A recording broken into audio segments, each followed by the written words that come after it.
Un an après sa création, l'Académie des entraîneurs s'est réunie à Nogent-sur-Oise. Cette nouvelle rencontre a été l'occasion d'écouter le témoignage de 2 entraîneurs de haut niveau sur leur carrière et leur conception de ce métier. Le plaisir, c'est de converser avec des gens qui finalement retrouvent les mêmes difficultés pour exercer notre métier. Donc c'est vrai que ça prend une importance capitale pour moi, car ça permet, peut-être plus pour des anciens comme moi, mais pour des jeunes de rebondir, de se remotiver, même peut-être quelquefois, et puis de se donner une envie supplémentaire de faire un si beau métier. La soirée s'est poursuivie avec la mise à l'honneur des membres fondateurs de l'Académie et le parrainage d'entraîneurs picards.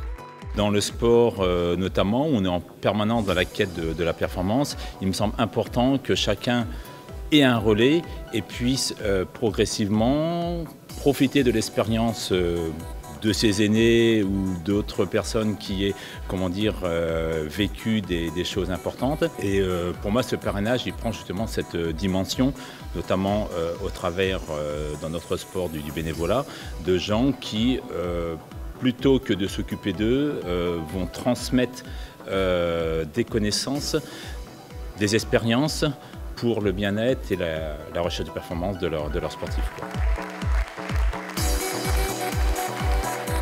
C'est important de valoriser des entraîneurs qui sont dans notre département et dans notre région et qui font grandir des athlètes et qui font sortir des athlètes un petit peu du lot.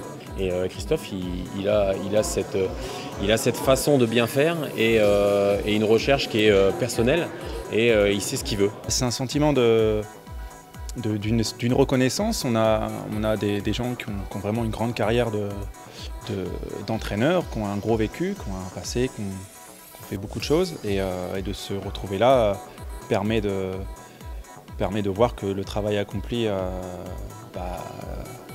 reconnu, quoi.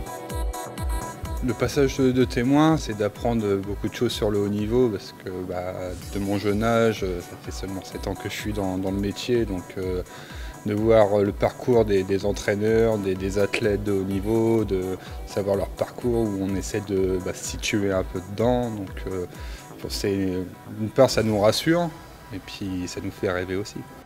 Cette soirée s'est déroulée en présence de champions olympiques régionaux, médaillés à Atlanta en 1996, il y a 20 ans déjà. Je trouve que c'est une bonne initiative de faire se rencontrer les entraîneurs de différentes disciplines. Ça permet d'échanger, d'enrichir sa réflexion personnelle et puis d'apprendre d'autres disciplines. C'est une très très belle initiative. L'athlète n'est rien sans l'entraîneur. L'entraîneur l'accompagne durant toute sa carrière. C'est lui qui fait son athlète. L'athlète fait aussi le grand entraîneur, mais je crois que c'est une réciprocité. Mais on oublie fréquemment de dire que ça fait partie intégrante de l'accompagnement de l'athlète, de la révélation, de la concrétisation. C'est aussi des moments de doute, c'est aussi des moments d'échec. Et l'entraîneur est là pour accompagner l'athlète aussi dans ces moments. Après une première année, l'Académie des entraîneurs a confirmé son rôle, permettre des échanges privilégiés autour de ce métier.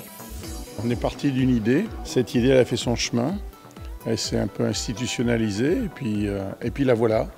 Les fonds baptismaux c'est aujourd'hui et puis elle vit, je pense qu'elle a bien vécu, elle a atteint son objectif. Et puis je tiens spécialement à cette idée de transmission, c'est-à-dire je crois moi aux choses implicites, c'est-à-dire ce qui ne se dit pas mais qui se transmet. La présence de champions olympiques, la présence d'entraîneurs de très haut niveau et puis ce relais donné à des futurs grands entraîneurs, je crois à cette histoire-là.